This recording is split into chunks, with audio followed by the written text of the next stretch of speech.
Okay, I also teach in a very methodical. I definitely want to create a technique that works for you, Chloe. That it takes advantage of all the gifts that the good Lord gave you, and He gave you plenty. Oh my gosh, you got such long arms. You got such powerful muscle structure. You got a core potential that if you worked on your core, you would be it would be massively.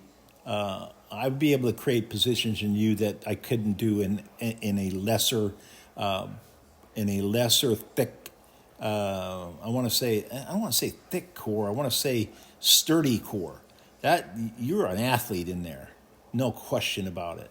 And that is the gift. That's the number one gift the good Lord gave you. Besides the long arms, it was that steady, solid, strong. I don't know if it's strong yet, but we're going to get it strong. I don't coach the strength and training, but I encourage areas of training. And you can the beautiful thing that the Lord made the core was that He meant for you to use the core every day of your life to stand up on two legs. In other words, we use our core for balance, steadiness, just to stay up on two legs. Ever since you were a year and a half and you pushed off from the coffee table from the first time and everybody clapped and cheered and you went running away, that started to work on your core. And the core is what keeps us balanced on 2 feet.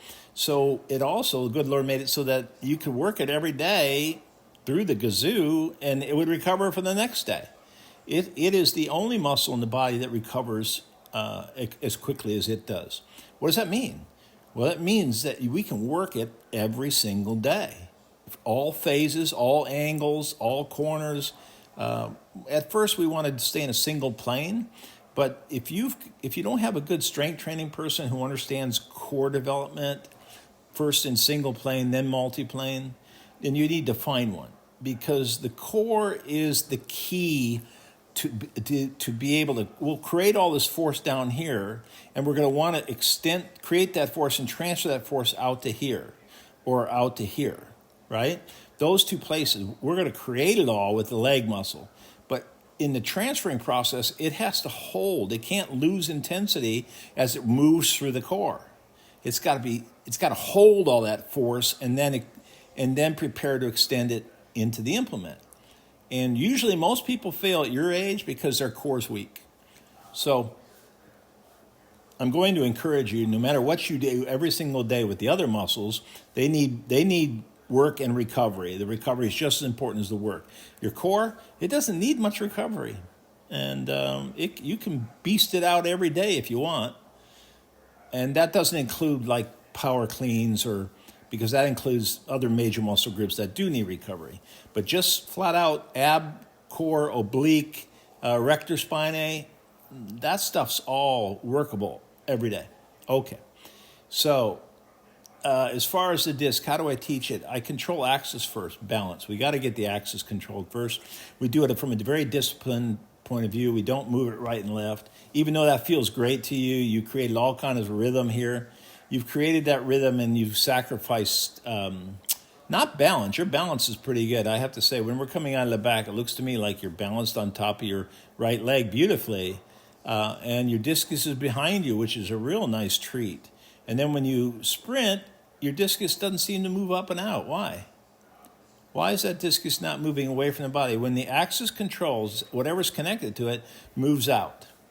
Okay? If it's relaxed, it moves away from the body as it accelerates. Yours doesn't really move there. Right there is when it moves out. Why till then? Why is that the first point that your discus accelerates? Not there. It's not accelerating there. Not until there. And let's look at it, because the axis is vertical now, isn't it? But when coming out of the back here, is your axis vertical? No, to get your center of mass, you tip, right? Now that connects your discus to your shoulder, but it doesn't connect it to your hip.